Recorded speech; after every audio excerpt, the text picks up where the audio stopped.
Programme d'avoir les présentations des enjeux de l'appel en faveur d'Ecofito. Donc, pour cela, nous aurons le copilote ministériel Antoine Legal du ministère de l'Agriculture. Ensuite, nous aurons la présentation des enjeux scientifiques de l'appel par les membres du CSORI, donc Vincent Martinet et Élise Pelzer. Et puis, nous, équipe animation, nous ferons un petit rappel des modalités pratiques. Et ensuite, on aura un temps d'échange et de questions sur le contenu de l'appel pour répondre donc à toutes vos questions. Donc, je vais laisser la parole à Antoine Legal, voilà, copilote ministériel de l'axe recherche innovation pour Ecofito. Oui, merci Sonia, j'espère que j'aurai pas besoin de 20 minutes, sinon il faudra m'arrêter avant. Bonjour à toutes et tous, je suis Antoine Legal. Donc, comme l'a dit Sonia, je suis du ministère de l'Agriculture et de la Souveraineté Alimentaire pour la Direction Générale de l'Enseignement et de la Recherche. Je participe pour un des services qui contribue au copilotage de Antoine l'action Legal. recherche et innovation, qui est à l'origine donc, de cet appel à projet. C'est l'axe recherche et innovation du plan Ecofito. Il s'inscrit dans Ecofito 2+, donc la version actuelle du plan Ecofito. Le plan Ecofito a une longue histoire, je pense que vous le savez tous très bien, depuis 15 ans qu'il a été lancé à la suite de Grenelle de l'environnement, et puis il est encadré par la directive européenne Sud, pardon, sur l'usage durable des pesticides qui date de 2009. Et donc, il y a eu déjà 3 versions du plan Ecofito depuis 2007 avec Ecofito 2018, Ecofito 2 et Ecofito 2+. Nous travaillons actuellement, je pense que vous en êtes bien tous conscients, sur Ecofito 2030, la prochaine version du plan Ecofito qui sera peut-être annoncée au sein de l'agriculture. Les objectifs du plan Ecofito 2+, donc la version actuelle, c'est réduire de 50% l'utilisation des phytopharmaceutiques et de réduire les risques et les impacts sur la santé et les écosystèmes liés à cette utilisation. Et donc, le plan Ecofito 2+, est divisé et réparti entre plusieurs grands axes. Parmi ces axes, il y a l'axe 2, et donc l'axe recherche-innovation, qui, comme je l'ai dit, est à l'origine de cet appel à projet. Cet axe, il est copiloté par 4 ministères, donc le ministère de l'Agriculture et de la Souveraineté Alimentaire, mais aussi le ministère de la Transition écologique, le ministère de la Recherche et le ministère des Solidarités et de la Santé. L'enjeu de l'axe 2, c'est d'améliorer les connaissances et les outils pour demain et d'encourager la recherche et l'innovation. C'est pour ça que dans le cadre de cet axe, on s'appuie sur nos collègues Caroline Boitou et Sonia Lequin qui sont présentes aujourd'hui, qui constituent une animation scientifique de l'axe recherche-innovation. C'est une équipe basée à INRAE, et on s'appuie aussi sur le CSORI, le Comité scientifique d'orientation recherche-innovation, qui est un groupe d'une trentaine d'experts qui nous aide à appuyer l'élaboration d'une stratégie scientifique, d'une programmation scientifique pour lancer des différents types de dispositifs de soutien à la recherche-innovation sur les enjeux du plan Ecofito, principalement des appels à projets qu'on peut organiser en propre comme celui d'aujourd'hui ou avec des opérateurs comme l'ANR par exemple. Et on lance aussi des études, des expertises scientifiques collectives, des challenges, etc. Et puis on contribue à la réflexion ou au pilotage parfois d'autres dispositifs qui sont connexes sur les enjeux phyto. On peut penser par exemple à des dispositifs de type CASDAR ou le financement via le PNREST par exemple. Donc, tu peux passer la slide suivante, Sonia. Donc, l'appel à projet d'aujourd'hui, alors vous aurez peut-être remarqué qu'en fait, on lance 2 appels à projet en même temps. Celui-ci, il y a en parallèle un autre appel à projet qui est plus orienté sur les enjeux de risque et impact pour la santé et l'environnement des pesticides. Et ces 2 appels à projet, en fait, ils ne sortent pas de rien. Annoncé juste avant, ils sortent de la réflexion du CSORI et des équipes et ministères qui leur sont associés. Cette volonté de lancer ces 2 appels à projets, elle découle en fait d'exercices antérieurs, et notamment les différentes expertises scientifiques collectives qui ont été mises en œuvre dans le cadre d'Ecofito ces dernières années. Donc j'ai relisté les 3 ESCO que nous avons lancés il y a maintenant quelques années et qui ont été restitués entre 2021 et 2022. D'abord l'actualisation de l'ESCO INSERM. Cette ESCO avait eu lieu, je crois, en 2013 pour la première fois, et puis elle a été actualisée en termes de données en 2021. Nous avons lancé et restitué en 2022 l'ESCO dite Pesti Ecotox, donc sur les effets des produits phytopharmaceutiques sur la biodiversité et les services écosystémiques.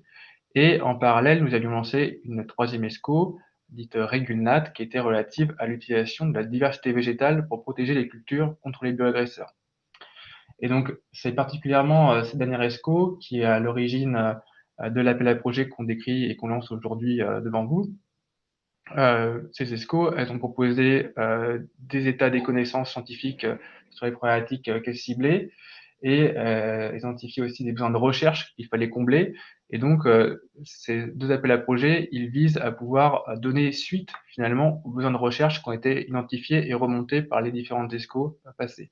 Donc, il faut bien voir l'espèce de, voilà, en tout cas la volonté d'avoir une trajectoire de suivi des besoins de recherche et pouvoir alimenter les dispositifs de soutien de la recherche sur ces bases et sur ces cadres-là.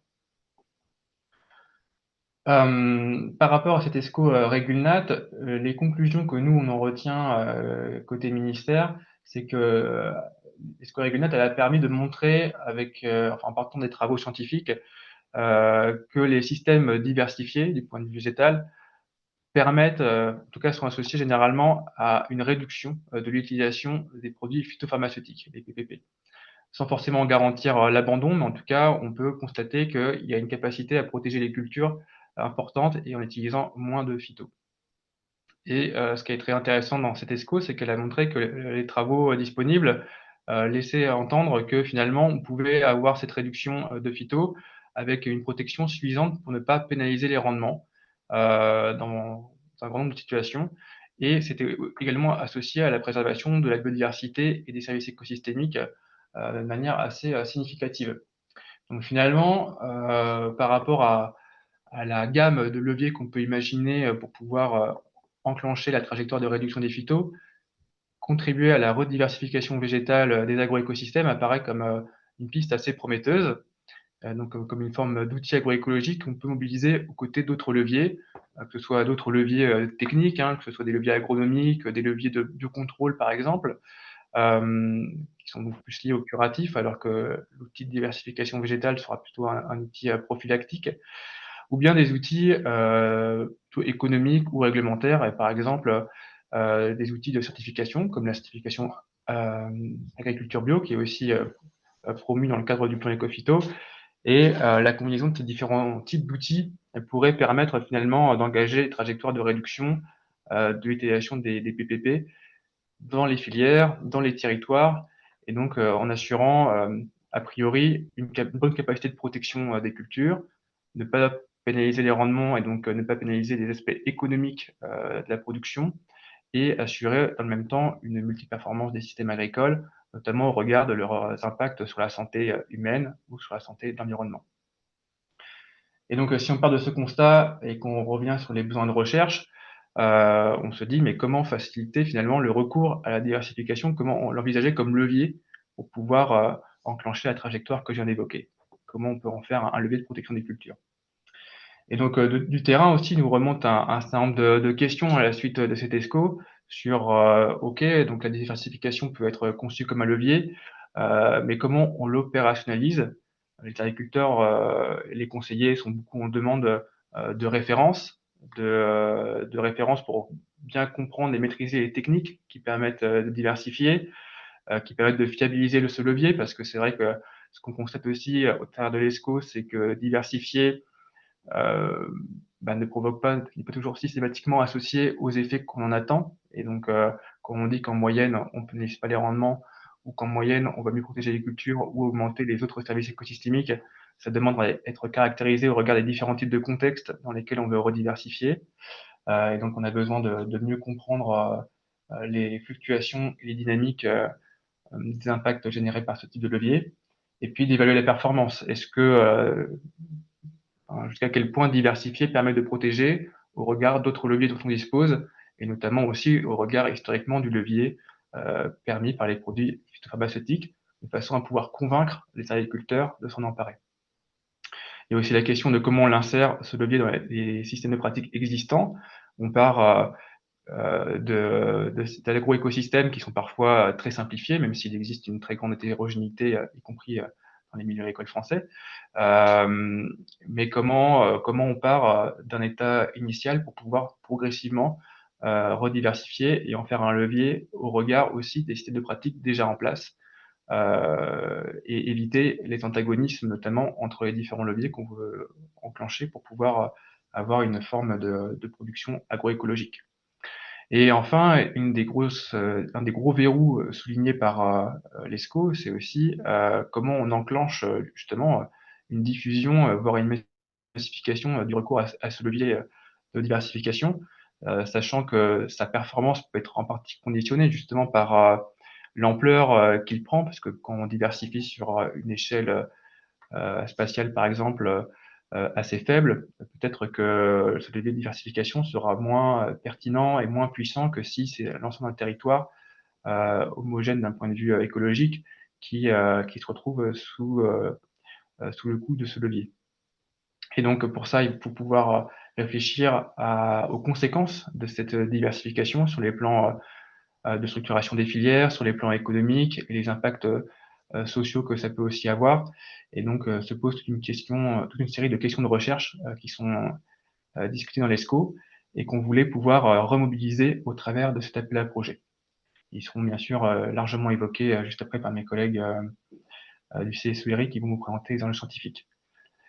Et enfin, pour conclure, donc l'axe recherche et innovation et le CSERI, on contribue maintenant depuis les origines du plan Ecofito à lancer des appels à projets de recherche. Ça fait quelques années maintenant qu'il y a quand même une dynamique d'amplification des appels à projets que l'on lance.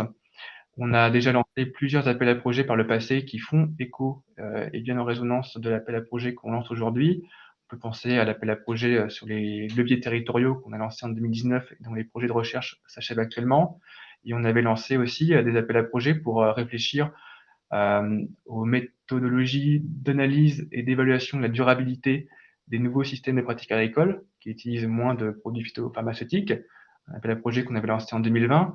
Et donc, je pense qu'il y a différentes méthodologies qui ont été développées dans le cadre de cet appel à projet qui pourraient être remobilisées aussi pour pouvoir évaluer la performance, la multiperformance justement de systèmes où on emploie le levier de diversification parmi les leviers pour se passer de phyto. Et puis, on a lancé en 2022 un appel à projet combiné levier où la question était aussi sur la méthode de se dire comment on fait pour euh, mettre au point des solutions et des trajectoires de transition des systèmes de pratique en combinant différents types de leviers agroécologiques pour favoriser des synergies, éviter l'antagonisme. Et là, on sent bien que la diversification, finalement, c'est un levier qui est assez systémique, en tout cas, en termes de reconception des systèmes de pratique. L'idée, sans doute, c'est de pouvoir remonter les régulations naturelles de manière globale, de façon à pouvoir favoriser l'effet de levier qui auront un impact un peu plus partiel, à effet partiel, et comment on fait pour maximiser ces effets partiels, et comment on fait pour avoir finalement une trame de fond où les régulations naturelles sont suffisamment fortes pour que ces autres leviers soient optimisés. Et donc là aussi, je pense qu'il y a des choses à aller chercher. Et donc tout ça pour finir par conclure que cet appel à projet qu'on lance aujourd'hui, voilà, il cherche à répondre, il est dans la continuité d'un instrument ESCO qu'on a lancé, il cherche à prolonger les besoins de recherche qui ont été remontés dans cet ESCO, et il fait largement écho donc à des projets de recherche que vous pourriez aller consulter et les remobiliser en termes de résultats pour pouvoir capitaliser et continuer de construire cette histoire collective et globale, dans notamment les 3 appels à projets que j'ai listés ici. Donc voilà un peu pour les enjeux vus depuis les ministères. Et je vais laisser maintenant la main à Élise Pelzer et à Vincent Martinet pour pouvoir évoquer les enjeux scientifiques de l'appel. Merci Antoine. Donc effectivement, on va vous présenter un peu plus en détail le contenu de cet appel à projet. Alors, pour ce qui est du contexte, donc on part d'un contexte un peu classique avec un modèle agricole dominant qui a entraîné l'érosion progressive de la diversité végétale, qu'elle soit cultivée ou semi-naturelle, avec les impacts environnementaux et sanitaires qui ont été identifiés en particulier dans l'ESCO. D'où la nécessité de faire évoluer ce modèle avec des réflexions qui sont plutôt systémiques et collectives, donc avec la mise en tout cas en relation des acteurs de différents territoires, pour identifier les freins et verrous qui permettent qui limitent cette transition vers des systèmes de production qui soient basés plus sur de la diversité végétale. Quand on parle de diversification, donc on parle de diversification à différentes échelles. La diversification à l'échelle de la parcelle, donc diversité intraspécifique, interspécifique, allongement des rotations, implantation de couverts végétaux en période d'interculture, etc. Mais aussi d'une diversification à l'échelle supraparcellaire avec l'introduction de diversité à l'échelle du paysage avec des éléments cultivés ou semi-naturels. Donc par rapport à l'existant, ça a déjà été bien présenté, mais du coup on est reparti des fronts de sciences qui ont été identifiés dans le cadre de l'ESCO-INRA, donc Régulnat, protéger les cultures en augmentant la diversité végétale des espaces agricoles. On a identifié dans cet appel à projet des thématiques prioritaires, mais sans être exhaustif. Donc sur la base de cet ESCO, ce sera bienvenu de proposer aussi d'autres fronts de sciences si vous pensez que c'est intéressant. Et de la même façon, on veut être flexible aussi sur la dimension des projets. On va s'autoriser à retenir des projets qui peuvent être très exploratoires, donc à très petit budget, mais qui peuvent justement permettre d'explorer des fronts de sciences un peu plus innovants et avec moins de certitude de réussite derrière. Voilà, dans la mesure où c'est cohérent et argumenté. Les objectifs généraux de l'appel à projet, c'est de mieux comprendre et si possible de quantifier les impacts de différents modes de diversification et de leur combinaison sur les régulations des bioagresseurs, mais aussi de mieux comprendre les conditions d'adoption de ces stratégies de diversification, donc dans les cultures et systèmes de culture et territoires. Et du coup, en intégrant ces échelles, si possible, en intégrant ces échelles de territoire et de filières. Et puis, enfin, le dernier objectif, c'est d'évaluer le rôle potentiel de cette diversification sur la réduction de l'usage des produits phyto, donc là aussi, si possible, de façon quantifiée, et voir l'intérêt à l'échelle individuelle ou collective de différentes stratégies de diversification. Donc là aussi, intégrer les différentes échelles, exploitation, mais aussi filières, territoires et sociétés. On propose 2 volets dans cet appel à projet. Donc, un volet un peu classique qui est un volet scientifique. Donc là, on attend des projets de recherche finalisés qui produisent des connaissances académiques et de terrain qui permettent de repousser les fronts de sciences sur la question de la diversification et de la régulation des bioagresseurs par la diversification végétale. Un volet qui est un petit peu plus original, en tout cas, et sur lequel vous aurez peut-être plus de questions, du coup, c'est on se propose de retenir un projet animation qui permettrait déjà de mettre en perspective les objets d'études et les méthodes qui sont mobilisés dans les différents projets du volet scientifique, de mieux capitaliser les résultats et les données produites dans l'ensemble de ces projets proposés dans le cadre du volet scientifique, et d'extrapoler en fait ces résultats, de généraliser ces résultats, notamment vis-à-vis des enjeux du changement d'échelle. Donc, ce projet devra proposer des modalités d'animation un peu transverses pour justement essayer de répondre à ces 3 objectifs. On a identifié, donc, comme on disait, 5 axes un peu thématiques de cet appel à projet qui ne sont pas exhaustifs, encore une fois, donc on peut en ajouter d'autres, ou en tout cas, si vous contribuez à l'un ou à plusieurs de ces axes, vous pouvez aussi en proposer d'autres. Le premier axe, donc, c'est quantifier à différentes échelles l'effet du contrôle biologique des bioagresseurs par la diversification, quelle que soit l'échelle à laquelle elle est mise en œuvre, et qualifier aussi, si possible, la perception de ces effets par les différents acteurs, en fait, que ce soit les producteurs, mais aussi les différents acteurs du monde agricole à l'échelle du territoire. Le deuxième axe, c'est étudier l'effet de la diversification végétale sur des cultures bioagresseurs orphelins, donc plus mineurs, on va y revenir après, mais l'idée, c'est aussi de favoriser des projets qui s'intéresseraient à des cultures mineures ou à des bioagresseurs qui ne sont pas forcément répartis de façon majeure dans le territoire.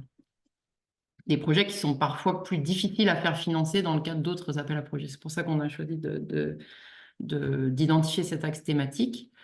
Le troisième axe qu'on a identifié, c'est d'étudier la combinaison des leviers de diversification sur les cortèges de bioagresseurs. Le quatrième axe, c'est l'étude de l'articulation de stratégies de protection des cultures qui sont basées sur la diversification à différents niveaux, donc soit au niveau d'une filière, mais aussi entre les filières à l'échelle d'un territoire. Et enfin, le cinquième axe, c'est l'analyse des conditions d'adoption de différents modes de diversification par les agriculteurs plus spécifiquement.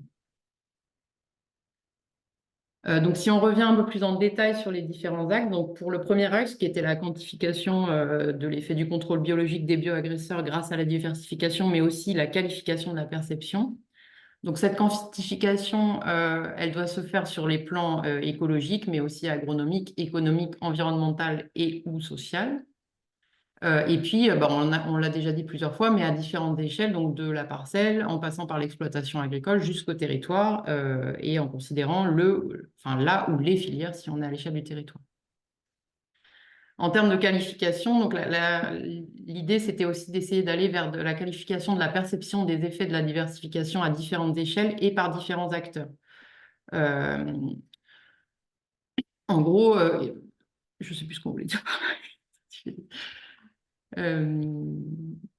Oui, c'est ça. C'est à quel moment, en gros, selon la perception des différents acteurs, à quel moment on considère qu'une stratégie, que les effets seuils qui permettent un changement de stratégie par rapport à la protection des cultures.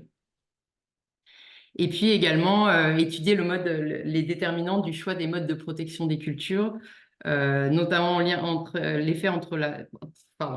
notamment les liens entre les effets de la régulation des bioagresseurs par la diversification et les noms d'usage des produits phytosanitaires. Pour l'axe 2, donc là, c'est spécifiquement sur ce que je disais tout à l'heure, sur les cultures dites mineures ou de niche. Et puis, il y a un certain déficit de recherche sur des cultures un peu plus mineures. Donc, un manque de références tout simplement technico-économiques sur leur conduite et du coup sur l'effet de la diversification pour ces cultures spécifiquement. Donc là, on s'intéressera à des projets qui ciblent ces cultures dites mineures. Et de la même façon, il y a un certain nombre de bioagresseurs qui peuvent être spécifiques de certaines cultures ou de certaines zones pédoclimatiques, avec une présence très localisée et finalement, là encore, un déficit de recherche. Donc, des projets qui se focalisent sur ce type de bioagresseurs, ça pourrait être intéressant à considérer. Et enfin, dans la même idée, donc, des projets qui s'intéresseraient à des modes de diversification un peu moins étudiés seront particulièrement considérés pour cet axe 2. L'axe 3, donc il n'y a pas beaucoup de plus à en dire que son titre, mais donc c'est vraiment étudier non seulement les modes de diversification sur la régulation des bioagresseurs, mais aussi la combinaison de ces modes de diversification à différentes échelles. Et du coup, l'impact aussi de cette combinaison, non pas sur un seul bioagresseur, couple bioagresseur-culture, mais plutôt sur des cortèges de bioagresseurs, puisqu'on passe à des échelles un peu au-delà de la parcelle. Je vais continuer. Du coup, sur l'axe 4, dont l'idée est d'étudier l'articulation des stratégies de protection des cultures basées sur la diversification à des échelles larges au sein des filières et des territoires. L'idée est de voir comment ces modes de diversification peuvent modifier la répartition de la valeur et des risques au sein des filières, qu'on aille donc tous les niveaux de la filière, du producteur jusqu'au consommateur, et de voir comment on peut jouer sur cette répartition de la valeur et du risque pour accompagner la mise en œuvre des modes de diversification. Il s'agit également d'identifier comment les leviers de diversification peuvent être mis en œuvre dans différentes filières d'un même territoire, lorsque différents modes de diversification vont permettre de protéger différentes cultures et donc vont impacter différentes filières. Et dans ce contexte, le rôle relatif des différents acteurs des filières à cette échelle sur les freins et les éléments facilitateurs de leur mise en œuvre. On pense notamment au rôle clé que peuvent jouer les coopératives qui vont du coup être à cheval sur plusieurs filières dans cette mise en œuvre. Et enfin, il nous semble qu'il serait intéressant, étant donné les résultats de l'expertise scientifique collective, de regarder la convergence entre les enjeux de protection des cultures et d'autres problématiques environnementales comme la gestion de l'eau, la lutte contre le changement climatique, que ce soit adaptation ou atténuation, ou d'autres enjeux plus larges de protection de la biodiversité. Car ce qu'a montré l'ESCO, c'est que la diversification est globalement bénéfique à la biodiversité et aux services écosystémiques. Donc l'idée de cet axe, c'est vraiment de regarder comment ça pourrait s'articuler à l'échelle du territoire et d'un ensemble de filières de manière cohérente avec les enjeux économiques à ces échelles-là. Et donc le cinquième axe, lui, vise à analyser les conditions d'adoption des modes de diversification par les agriculteurs. Il fait un petit peu écho à l'axe 1 sur la quantification et à l'axe 4 sur les liens au sein des filières. Mais on aimerait bien comprendre les liens entre adoption de leviers de diversification par les agriculteurs pour protéger les cultures et donc avec la finalité d'éco-phyto, donc de réduction effective de l'usage des produits phytopharmaceutiques, et différents drivers. Alors, un premier driver, c'est la connaissance agroécologique existante, c'est-à-dire qu'est-ce que les agriculteurs ont besoin de savoir pour pouvoir mettre en œuvre ces leviers agroécologiques. Est-ce qu'ils ont besoin d'observer des choses sur le terrain? Est-ce qu'ils ont euh, quel rôle joue la diffusion d'informations ou de techniques au sein des collectifs d'agriculteurs? Comment est-ce qu'ils peuvent acquérir de l'information à bas coût, si possible, sur l'état phytosanitaire de leur culture et la présence éventuelle d'ennemis naturels des bioagresseurs, etc. Pareil sur les référentiels sociotechniques pour les conduites de modes de diversification. Ce qui amène sur le deuxième point, sur l'accompagnement. Quelles seraient les modalités d'accompagnement de l'adoption de ces pratiques de diversification? Quel type de conseil? Est-ce qu'il vaut mieux du conseil individuel, du conseil de groupe? Quelle structure de conseil? Quel rôle des différents autres niveaux des filières sur cet accompagnement?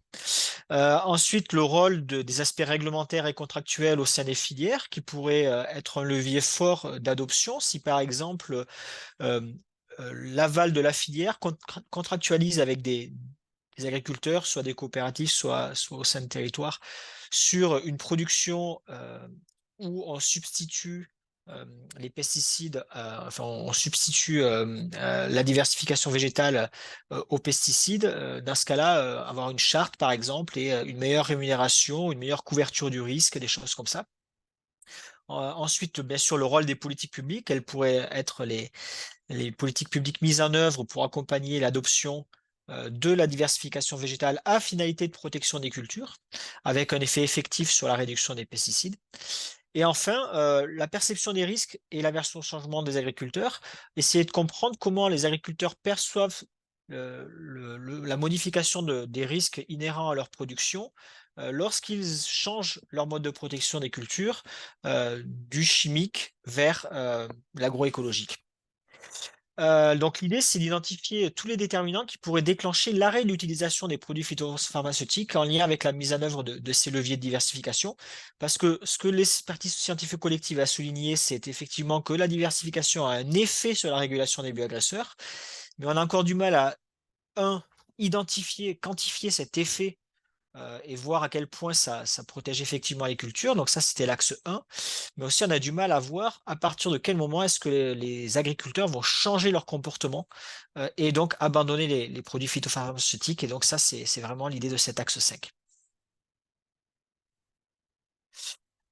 À côté de ce volet scientifique, donc j'insiste sur ce point, comme l'a dit Élise, le CSO RI n'a pas souhaité demander des types de projets particuliers, donc c'est pas forcément interdisciplinaire, c'est pas forcément gros, ça peut être plus restreint tant que c'est argumenté.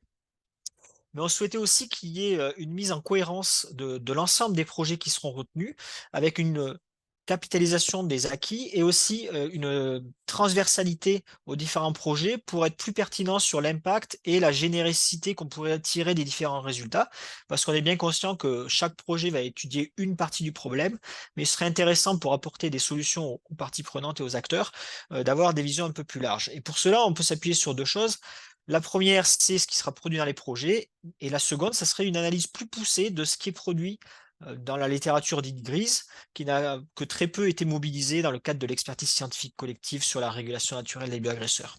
Pour cela, en fait, on propose un volet d'animation qui prendrait la forme d'un projet d'animation, qui viendrait à la fois porter une dynamique de mise en perspective des méthodes des différents projets de recherche finalisés qui auront été retenus dans l'axe scientifique, et en fait de les mettre en regard dès le début sur leur méthode, leur finalité, la complémentarité des données qu'ils regardent, les points de vue qu'ils adoptent, etc. Sur une capitalisation des résultats et des données produites le plus rapidement possible, c'est-à-dire, alors bien sûr, avec toutes les précautions qu'on doit maintenir sur la bonne conduite de la recherche et l'intégrité, mais essayer de capitaliser les résultats et de les transférer entre projets aussi rapidement que possible.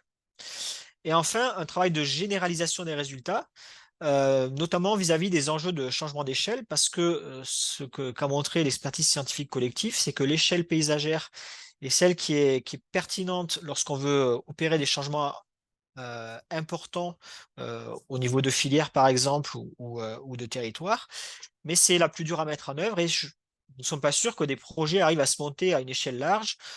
Et donc, il faudrait regarder comment les résultats obtenus dans les différents projets pourraient être généralisés et penser à des échelles plus larges. Donc, le type de projet et de résultats attendus, ce sont des projets d'une durée maximum de 36 mois pour des raisons budgétaires, c'est-à-dire que c'est lié à la contractualisation avec l'OFB. Euh, euh, touc, touc, touc. Avec c'est bizarre ce 750. Avec un montant maximum, voilà, c'est ça. C'est un montant maximum de 750 000 euros pour le volet scientifique, mais il n'y a pas de minimum. Voilà, on peut. C'est pas une cible qu'il faut aller saturer, hein, c'est juste un consortium ne pourra pas aller au-delà, mais vous pouvez tout à fait monter des projets plus petits. Et 250 000 euros pour le volet animation au maximum. Et l'enveloppe globale de l'appel, c'est 2,5 millions. Donc, les résultats qui sont attendus pour le volet scientifique sont on ne peut plus classiques. Des méthodologies génériques visant à quantifier les effets des modes de diversification sur la régulation des bioagresseurs, à quantifier également sur les conséquences économiques et les conséquences de réduction d'usage des phytos. Des outils multicritères, multi-échelles d'évaluation et de pilotage des combinaisons de leviers de diversification, parce que pour l'instant, en fait, les leviers de diversification sont plutôt étudiés un par un. Une analyse prospective pour des domaines pour l'application effective des solutions proposées. Donc, on n'est pas obligé d'aller jusqu'à la recherche déployée sur le terrain, mais au moins une analyse prospective des perspectives que cela offre. Un rapport à mi-parcours, un rapport final, des valorisations académiques et non académiques.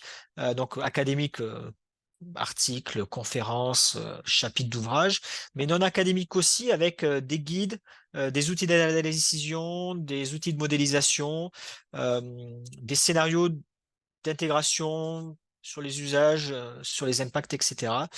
Des manuels, des supports pédagogiques, tout ce qui pourrait servir aux acteurs. Et enfin, un support de diffusion à destination des utilisateurs et des cibles éventuelles liés à l'utilisation des pratiques. Donc, ça peut être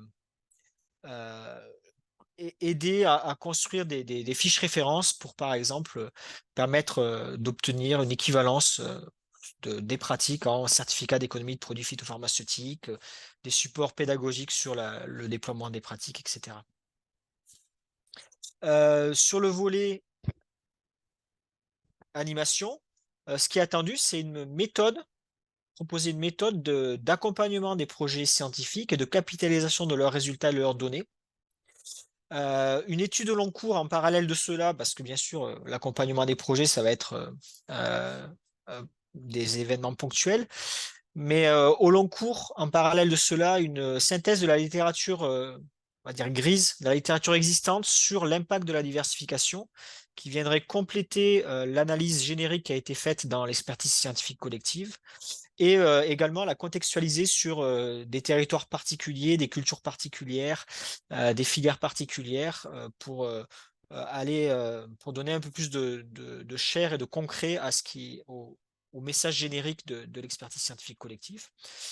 Ça peut aussi s'accompagner de rédaction de papiers d'opinion qui permettent de montrer les avancées des différents projets et les pistes ouvertes par les projets de recherche de la partie scientifique. Le volet d'animation aura aussi pour objectif de construire un jeu de données compilé à l'échelle de tous les projets, c'est-à-dire quelque chose qui mettrait en regard l'ensemble des données qui ont été créées par les projets et qui travaillerait à leur interopérabilité lorsque cela est pertinent. Et que ce soit mis dans une démarche de science ouverte à la disposition de la communauté scientifique le plus rapidement possible. Bien sûr, à chaque fois, en accord avec les porteurs des projets et les stratégies scientifiques qu'il y a derrière, avec la confidentialité, le respect du temps de publication, de valorisation académique, etc. On ne va pas vous spolier vos données ou spoiler vos résultats.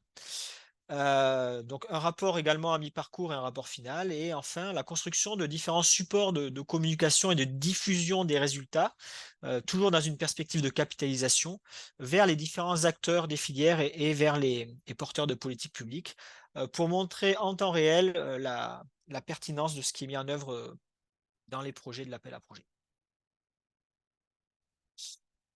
Les quelques contraintes qu'il y a sur les consortiums de recherche pour le volet scientifique, donc, comme on l'a dit plusieurs fois, mais il faut insister, hein, on se veut flexible sur la dimension des projets, tant en termes de budget que de composition des équipes. Ça peut être interdisciplinaire ou disciplinaire, ça peut être focalisé sur un axe et de petite taille ou être plus ambitieux en termes de dimension. Il peut y avoir des participations ou pas de parties prenantes non académiques. Par contre, il faut au moins une équipe académique, ça fait partie c'est une des seules restrictions. Et l'idée, c'est de mettre en regard la pertinence de la question de recherche et de ce qui est proposé par les équipes. Et c'est sur ça que ça sera évalué.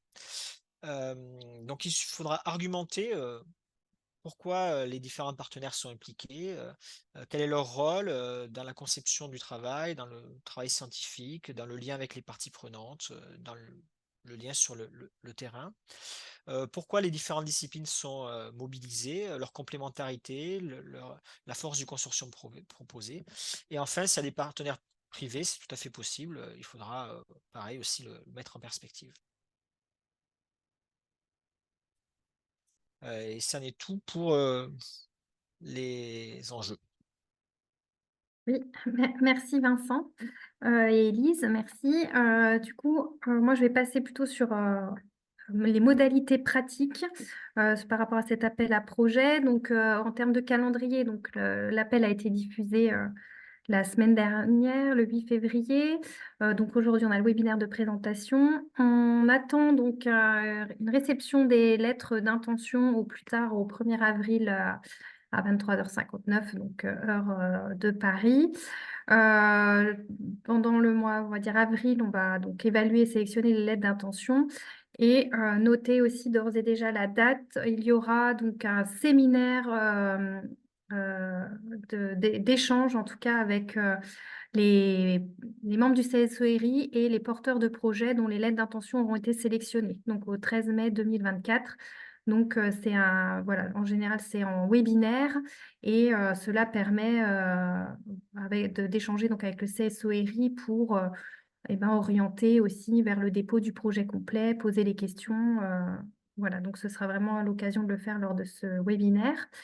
Ensuite, la date limite de dépôt des projets complets est fixée au 21 juillet 2024.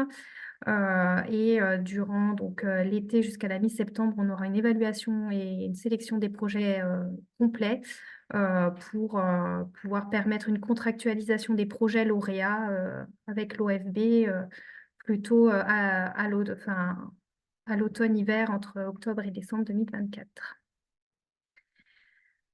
Donc, les lettres d'intention, elles devront être déposées au plus tard, comme j'ai dit, 1er avril, donc sur une plateforme dédiée, hein, qui est une plateforme sur démarche simplifiée. Donc, vous avez le lien dans le texte de l'appel à projet. On rappelle ici les contenus de la lettre d'intention, mais l'idée, donc, c'est de l'objectif détaillé qui argumente le positionnement donc, par rapport à l'appel à projet, l'originalité, le caractère novateur du projet, mentionner s'il y a des liens avec d'autres projets passés ou déposés, même si ils ont été déposés en dehors d'Ecofito.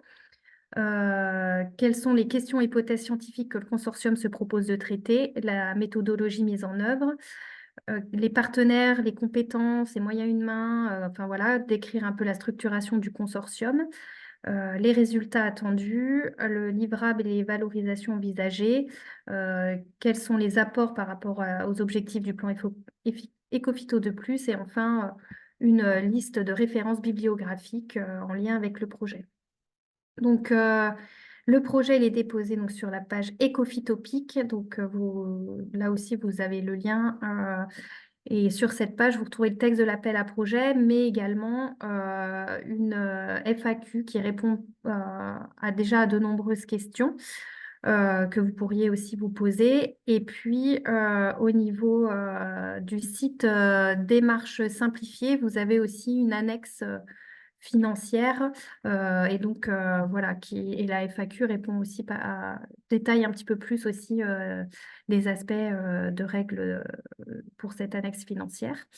Donc, n'hésitez pas à la consulter, elle est assez complète, mais dans tous les cas, pour toute question complémentaire, on reste bien sûr à votre disposition à l'adresse animation.ecophyto@inrae.fr. Donc, il ne faut pas hésiter à nous contacter et dans tous les cas, on fera au mieux toujours pour vous répondre. Voilà sur les modalités pratiques. Donc, on en a terminé de notre côté pour la présentation de cet appel et donc on va pouvoir passer aux échanges et donc vous laisser la parole pour vos questions sur le contenu de l'appel. Et merci de votre écoute.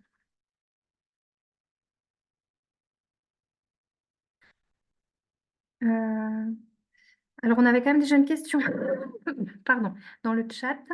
Par diversification, vous entendez quoi? J'entends par là, par exemple, le test de l'ajout d'une espèce de plante de service dans les vergers peut être considéré comme une étude de diversification. Oui, ça fait partie oui, ça fait partie. Tout ce qui est plantes de couverture, que ce soit dans les espèces, dans les cultures pérennes ou annuelles, ça fait partie des modes de diversification qui peuvent être envisagés. Il y a une liste non exhaustive dans le début, le contexte de l'appel à projet. Et vous pouvez vous référer à l'expertise scientifique collective où là, il y a une liste exhaustive des modes de diversification qui sont envisageables pour protéger les cultures et qui ont été étudiés. Et donc, juste pour bien être sûr, c'est Oui, bien oui. d'une seule espèce, c'est pas forcément un groupe d'espèces. Mais rajouter une espèce au sein d'un verger, ça revient à faire de la diversification plutôt que d'avoir que des arbres. On a aussi une espèce, une plante de service. Donc après, si c'est qu'une seule espèce,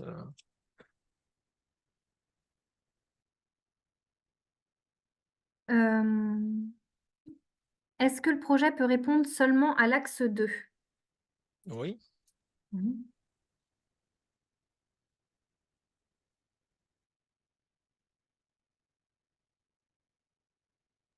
Les axes sont pas exclusifs, c'est-à-dire que dans l'expertise scientifique collective, il y a tout à la fin une énumération des besoins de recherche qui sont nombreux, hein. Il y a encore beaucoup de zones d'ombre et de potentiel de recherche. Donc, n'hésitez pas à regarder ces besoins de recherche et tout ce qui ne rentre pas spécifiquement dans les axes peut être argumenté tout de même.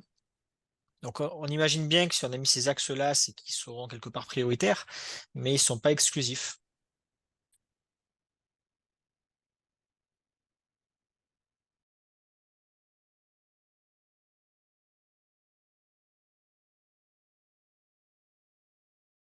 Est-ce qu'il y a d'autres questions? N'hésitez pas. Est-ce que tout a été clair?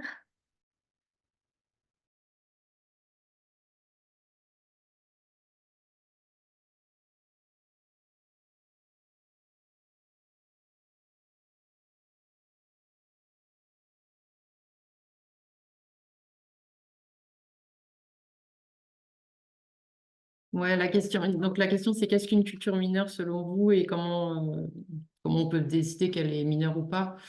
C'est vrai que le terme est un peu prêt à confusion, mais c'est plutôt dans le sens orpheline de recherche, ou en tout cas négligé par rapport à des cultures dites majeures. Bah, typiquement, on sait très bien qu'il y aura beaucoup de choses sur des mélanges d'espèces, blé et pois, par exemple. Et puis, si on va aller regarder des choses comme de la lentille cameline, on va beaucoup moins trouver de choses. Donc, on peut considérer qu'on est sur... Donc, c'est plutôt dans le sens orpheline de recherche, ou en tout cas négligé d'un point de vue recherche. Il y a une très bonne question d'Olivier sur est-ce que l'appel à projet, enfin, les projets peuvent rémunérer, dédommager les agriculteurs qui mettraient en place les pratiques innovantes et risquées pour eux?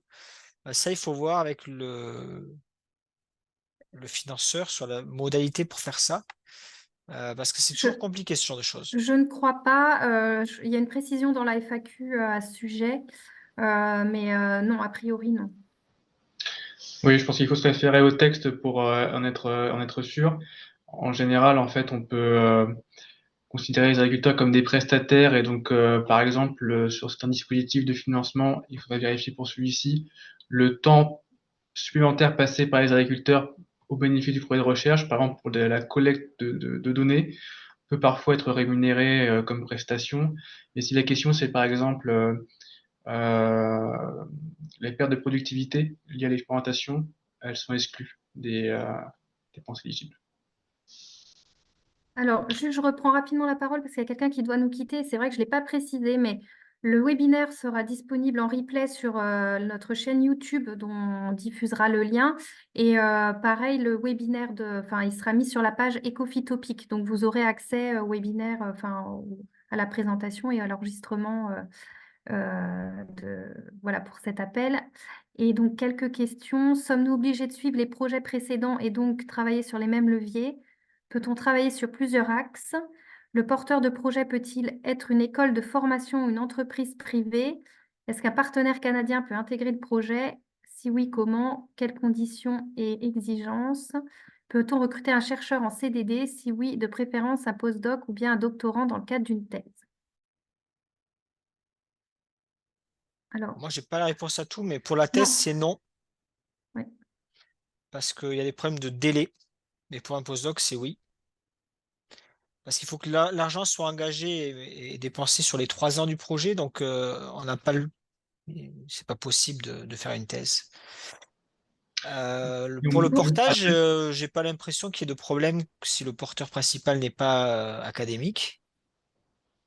On peut bien sûr travailler sur plusieurs axes. Il n'y a pas d'obligation à suivre des projets précédents. Et alors sur le partenaire canadien, je n'en ai aucune idée.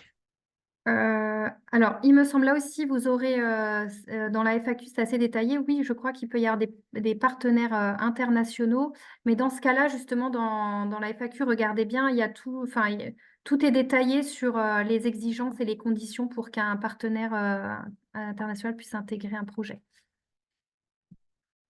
Et Oui, tout à fait, il y a des conditions pour les partenaires internationaux. Sur les thèses, il y a un autre dispositif qu'on a sur Ecofito Recherche et Innovation pour financer des thèses. Chaque année, en fait, pratiquement chaque année, Ecofito lance ce qu'on appelle l'appel à projet national, qui est un autre dispositif de financement de la recherche, mais aussi d'autres types de projets, pas seulement de la recherche. Mais la contribution de l'axe recherche et innovation du plan Ecofito à ce dispositif appel national, c'est de financer des demi-bourses de thèse.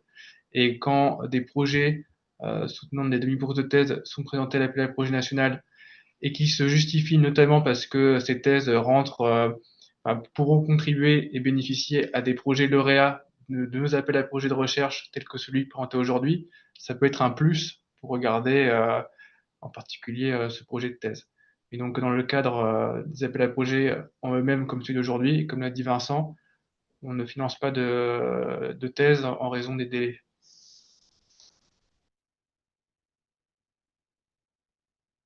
oui, on va vous mettre le lien aussi, oui, de la FAQ, mais normalement, vous l'avez sur la page Ecofitopic aussi de l'appel à projet, hein. Vous avez tous les documents nécessaires, mais on va vous remettre normalement le lien, voilà, qui vous redirigera vers tous ces documents-là. Du coup, on a d'autres questions. Est-ce qu'un porteur sur une seule filière, la filière horticole, ici donc plusieurs cultures tout de même, est éligible? Oui, oui, oui. Oui. Et même question sur les CDD, mais aussi pour des techniciens. Euh, je n'ai pas trop pour des Savoir si on peut techniciens. financer du temps de technicien. Je pense que c'était ça la question. Bah oui. Oui, tout à fait, bien sûr. Oui, oui.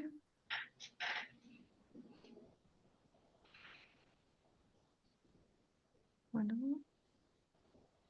Le taux maximum de Bah, financement varie selon le type de structure, type de partenaire, la nature des partenaires. Mais après, dans les dépenses éligibles, bien sûr, entre les catégories de salariés, entre guillemets, notre seule restriction, voilà, c'est par rapport au projet de thèse. et après, oui, l'OFB finance à 75% du coût complet du projet. Bah voilà, finance à 75%, donc il y a 25% de part d'autofinancement à apporter. Euh, voilà, dans le montage, en tout cas budgétaire des projets.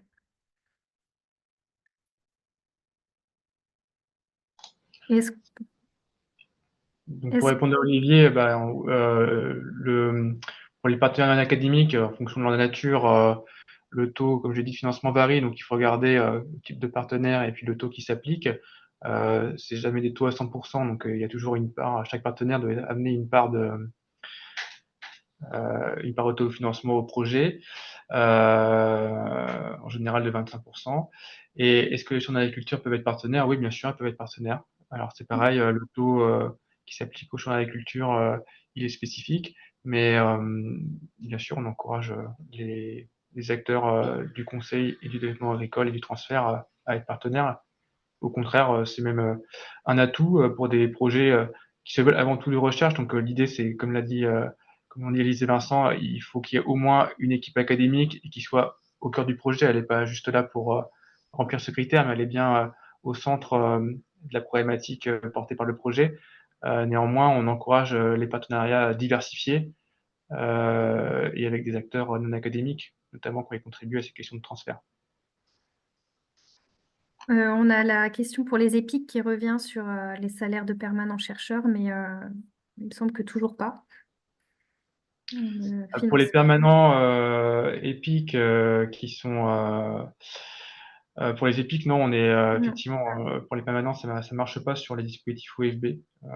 Ils sont considérés comme payés par l'État, comme pour les permanents sur subvention pour charge de service public. Donc non, même si on a bien en tête qu'il y a une difficulté effectivement pour des épiques comme le CIRAD ou les NIRIS notamment, et l'implication de leurs chercheurs permanents quand ils sont payés en partie sur les contrats qu'ils obtiennent. Pour les chambres d'agriculture, pour le taux, il faut vérifier, je crois que de mémoire, c'est effectivement 75%, mais il faut les vérifier dans les règles financières pour l'OFB. De toute façon, vous avez vraiment les règles, enfin, sur le démarche simplifiée, quand vous allez remplir les lettres d'intention, il y a une annexe 2 hein, qui est l'annexe financière, donc où là, il y a déjà les détails. Et puis, encore une fois, dans la FAQ, il y a beaucoup de détails aussi sur les règles financières. Donc, n'hésitez pas à vous y référer. Et puis, si vraiment l'information n'était pas encore claire, on pourra répondre. Enfin, n'hésitez pas à revenir vers nous ensuite par email. On pourra répondre, mais a priori, les informations renvoient aussi au règlement OFB. Donc, normalement, vous pourrez assez facilement trouver ce dont vous avez besoin.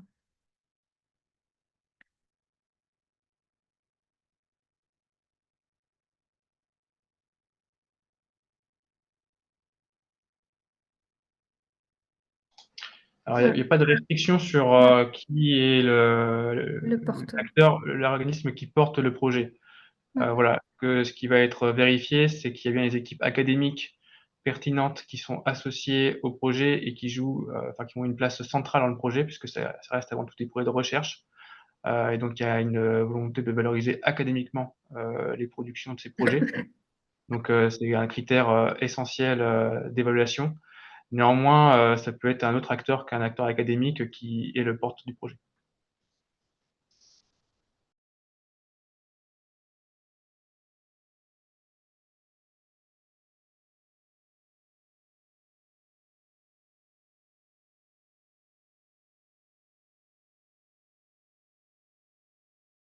Est-ce qu'on a d'autres questions?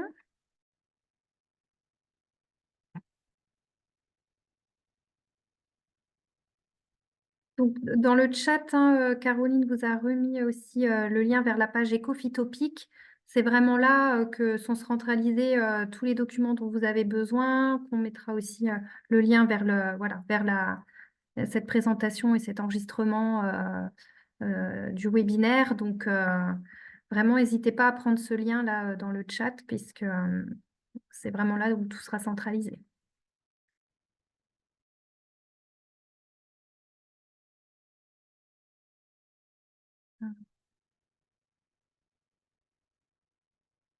Il n'y a pas d'autres questions. On va pouvoir conclure. Donc, on vous remercie pour votre participation. N'hésitez pas effectivement à relayer encore dans les réseaux. Je pense effectivement qu'il a déjà pas mal circulé, mais n'hésitez pas, hein. Et puis,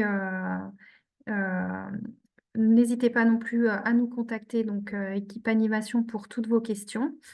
Et on vous souhaite une très bonne fin d'après-midi, un très bon week-end. Et encore merci de votre écoute.